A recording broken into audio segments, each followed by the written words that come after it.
नमस्कार दोस्तों, आप सभी का स्वागत है मेवाड़ क्लासेस में। आज हम राजस्थान के एकीकरण के वन लाइनर के बारे में बात करने वाले हैं। अगर आपने हमारी पुरानी वीडियो नहीं देखी है तो वहाँ पर राजस्थान के एकीकरण के बारे में पूरी जानकारी दी गई है। ये एक वन लाइनर है जिससे आप अपनी तैयारी का जायजा ले सकें। तो हम बात करते हैं, वन लाइनर की शुरुआत करते हैं पहला प्रश्न से। राजस्थान का एकीकरण का कार्य कब से कब तक हुआ? तो राजस्थान के एकीकरण का कार्य 18 मार्च 1948 से लेकर 1 नवंबर 1956 तक चला था। अगले प्रश्न की ओर। एकीकरण के समय राजस्थान में कितनी रियासतें थी? तो एकीकरण के समय राजस्थान में 19 रियासतें, 3 ठिकाने और एक केंद्र शासित प्रदेश था। 19 रियासतें, 3 ठिकाने कौन कौन से? लावा, नीमराणा और कुशलगढ़। और एक केंद्र शासित प्रदेश कौन सा था? तो वो था हमारा अजमेर। तीसरे प्रश्न की ओर बात करते हैं। किस अधिनियम के तहत ब्रिटिश सर्वोच्चता को समाप्त किया गया? तो धारा 8 के तहत ब्रिटिश सर्वोच्चता को समाप्त किया गया। अगला, एकीकरण के समय कितने केंद्र शासित प्रदेश थे? तो एक ही केंद्र शासित प्रदेश था जिसका नाम था अजमेर। अब प्रश्न आता है, अजमेर को किस चरण के अंदर राजस्थान में शामिल किया गया? तो 7वें चरण के अंदर अजमेर को राजस्थान में शामिल किया गया। किस आयोग की सिफारिश पर? तो फैजल अली आयोग की सिफारिश पर राजस्थान में शामिल किया गया अजमेर को। अगला प्रश्न, सबसे प्राचीन रियासत कौन सी थी? तो सबसे प्राचीन रियासत थी हमारे पास मेवाड़। सबसे नवीन रियासत झालावाड़। एकमात्र मुस्लिम रियासत टोंक। सबसे बड़ी रियासत कौन सी थी? तो सबसे बड़ी रियासत थी हमारे पास मारवाड़ रियासत। इस चीज़ का ध्यान रखना है। अगले प्रश्न की ओर। किस शासक ने कहा था कि मैं अपने डेथ वारंट पर साइन कर रहा हूँ? तो यह कहा था बांसवाड़ा के चंद्रवीर सिंह जी ने कहा था कि मैं अपने डेथ वारंट पर साइन कर रहा हूँ। अगला प्रश्न, अधिमिलन पर हस्ताक्षर करने वाले प्रथम शासक कौन थे? तो वह थे बीकानेर के शार्दुल सिंह। कौन थे? बीकानेर के शार्दुल सिंह अधिमिलन पर हस्ताक्षर करने वाले प्रथम शासक थे। तथा अंतिम किस रियासत में शामिल हुई थी? तो अंतिम रियासत थी धौलपुर रियासत थी जो एकीकरण में शामिल हुई थी। अगला प्रश्न, किस आयोग की सिफारिश पर अजमेर को राजस्थान में शामिल किया गया? किस आयोग की सिफारिश पर अजमेर को राजस्थान में शामिल किया गया? तो वह आयोग था फैजल अली आयोग। फैजल अली आयोग की सिफारिश पर अजमेर को राजस्थान में शामिल किया गया। अच्छा, फैजल अली कौन थे? तो यह राज्य पुनर्गठन आयोग के अध्यक्ष थे। अगला प्रश्न, मत्स्य संघ का नाम किसने दिया? तो के एम मुंशी ने मत्स्य संघ का नाम दिया। अगला प्रश्न, सिरोही का एकीकरण कितने चरणों में हुआ? तो सिरोही का एकीकरण 2 चरणों में हुआ। कितने चरणों में हुआ? 2 चरणों में हुआ। प्रथम चरण में सिरोही को शामिल कर लिया गया था, पर आबू व दिलवाड़ा तहसील को शामिल नहीं किया था। तथा अंतिम चरण के अंदर आबू व दिलवाड़ा तहसील को भी इसके अंदर शामिल किया गया। अगला प्रश्न, मत्स्य संघ की राजधानी कौन सी थी और इसके राज प्रमुख कौन थे? तो मत्स्य संघ की राजधानी थी हमारे अलवर तथा यहाँ के राज प्रमुख थे धौलपुर के उदयभान सिंह। यहाँ पे थोड़ा सा डिफरेंट आएगा क्योंकि जहाँ पर राजधानी होती है वहीं के राज प्रमुख बनाए जाते हैं, पर यहाँ पे थोड़ा सा दिक्कत हो गई थी महात्मा गांधी के हत्याकांड के कारण। तो यहाँ की जो राजधानी थी वह अलवर बनाई गई तथा यहाँ के शासक को राज प्रमुख का दर्जा न देकर धौलपुर के उदयभान सिंह जी को यहाँ का राज प्रमुख बनाया गया। अगला प्रश्न, मत्स्य संघ के प्रधानमंत्री कौन बने? तो वह बने थे शोभाराम कुमावत। अगला प्रश्न, पूर्वी राजस्थान जिसे हम राजस्थान संघ के नाम से भी जानते हैं, वहाँ के प्रधानमंत्री कौन बने? तो वह बने थे गोकुललाल असावा। पूर्वी राजस्थान यानी दूसरा चरण कब हुआ था? यह 25 मार्च 1948 को। और यहाँ के प्रधानमंत्री किसे बनाया गया? गोकुललाल असावा को। अगला प्रश्न, संयुक्त राजस्थान के प्रधानमंत्री कौन बने? तो माणिक्यलाल वर्मा। संयुक्त राजस्थान तीसरा चरण 25 अप्रैल 1948 को, जिसमें उदयपुर को शामिल किया गया था। तो यहाँ के प्रधानमंत्री बनाए गए थे माणिक्यलाल वर्मा को। अगला प्रश्न, राजस्थान दिवस कब मनाया जाता है? तो राजस्थान दिवस 30 मार्च को मनाया जाता है। राजस्थान दिवस कब मनाया जाता है? 30 मार्च को राजस्थान दिवस मनाया जाता है। अगला प्रश्न, राजस्थान के प्रमुख राज्यपाल कौन थे? तो राजस्थान के प्रथम राज्यपाल गुरुमुख निहाल सिंह। राजस्थान के प्रथम राज्यपाल कौन थे? गुरुमुख निहाल सिंह। अब राज्यपाल से संबंधित कौन सा संविधान संशोधन किया गया? तो याद रखना है 7वां संविधान संशोधन राज्यपाल से संबंधित है। अगला प्रश्न, राज्यपाल से संबंधित संविधान संशोधन कौन सा था? यहाँ पे प्रश्न आ गया, तो 7वां संविधान संशोधन। अगला प्रश्न चलते हैं, एकीकरण का कार्य कब समाप्त हुआ? तो एकीकरण का कार्य 1 नवंबर 1956 को समाप्त हुआ। कब से कब तक चला? तो यह चला हमारा 18 मार्च 1948 से लेकर 1 नवंबर 1956 तक एकीकरण का कार्य चलता रहा। अगला प्रश्न, राजस्थान के किस क्षेत्र को मध्य प्रदेश में मिलाया गया? तो राजस्थान के सिरोंज को कहाँ पे मिलाया गया? मध्य प्रदेश में मिलाया गया। और मध्य प्रदेश के सुनेल टप्पा को राजस्थान में मिलाया गया। अब ये किस चरण में किया गया? तो यह ध्यान रखना है, 7वें चरण में किया गया। और 7वें चरण की तारीख क्या थी? तो 7वें चरण की तारीख थी 1 नवंबर 1956। अगला प्रश्न, एकीकरण के समय राजस्थान के मुख्यमंत्री कौन थे? तो एकीकरण के समय राजस्थान के मुख्यमंत्री थे मोहनलाल सुखाड़िया। अगला प्रश्न, राजस्थान के कौन से शासक जो पाकिस्तान में शामिल होना चाहते थे?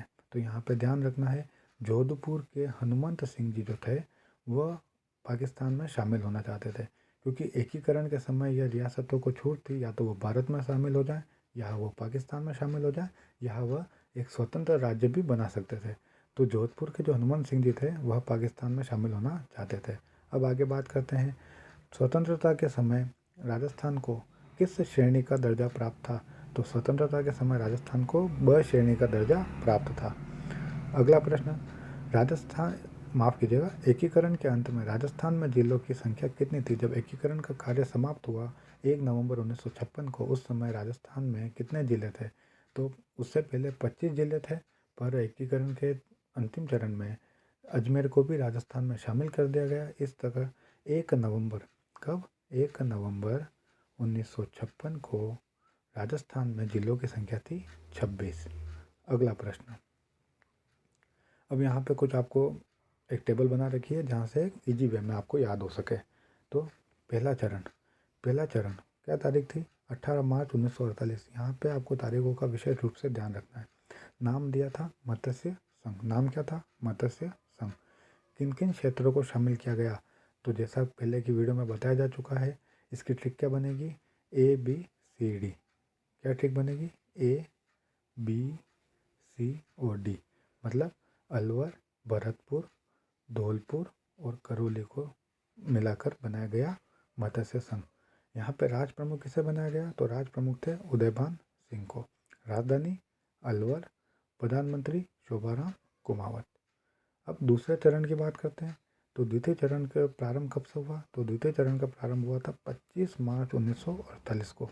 नाम क्या रखा गया था? पूर्वी राजस्थान या राजस्थान संघ। अब इसके अंदर किन किन को शामिल किया गया? कौन कौन सी रियासतें द्वितीय चरण के अंदर शामिल हुई थी? तो मैंने पिछले वीडियो में एक ट्रिक बताई थी जिसका नाम है बाबू की झाड़ू को प्रशाटो। बाबू की झाड़ू को प्रशाटो। आप 2 बार 3 बार बोलिए, आपको याद हो जाएगा। तो क्या क्या चीज़ आई? बांसवाड़ा, बूंदी, किशनगढ़, झालावाड़, डूंगरपुर, कोटा, प्रतापगढ़, शाहपुरा और टोंक। बाबू की झाड़ू को प्रशाटो। अब यहाँ आगे प्रश्न आता है कि द्वितीय चरण राजस्थान संघ या पूर्वी राजस्थान में राज प्रमुख किसे बनाया गया? तो राज प्रमुख बनाया गया था कोटा के भीम सिंह जी को। और राजधानी किसे बनाया गया? तो राजधानी थी कोटा।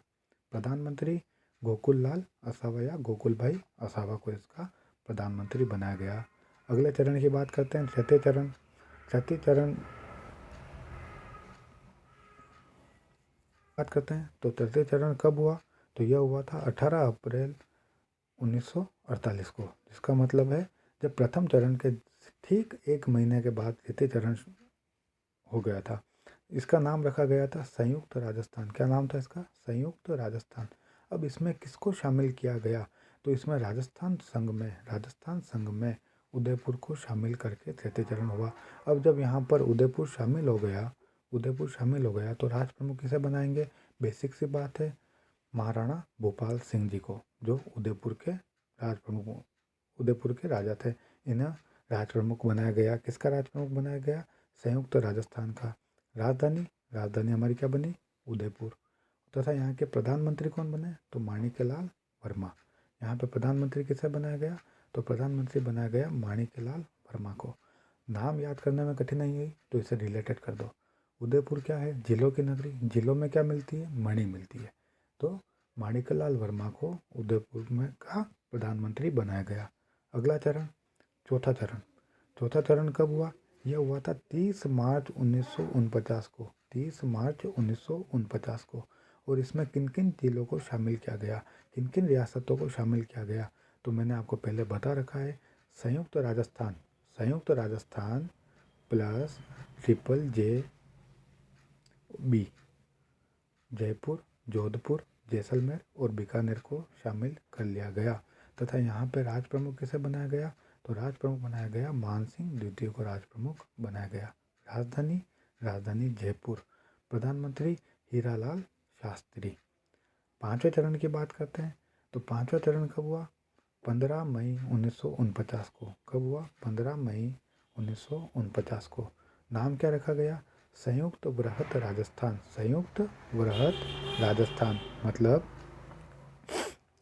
मत्स्य संघ में वृहत राजस्थान का विलय कर दिया गया। या हम ये कह सकते हैं कि वृहत राजस्थान और मत्स्य संघ को एक कर दिया गया। तो हमारे सामने क्या आया? संयुक्त वृहत राजस्थान।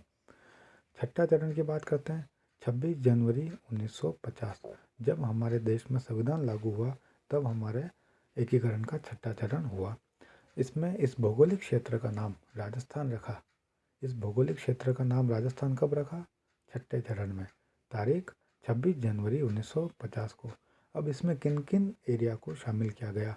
तो यहाँ पर छठे चरण में सिरोही को शामिल तो कर लिया गया, पर आबू और दिलवाड़ा तहसील को छोड़कर। सिरोही को शामिल किया गया पर आबू और दिलवाड़ा तहसील को छोड़कर शामिल किया गया।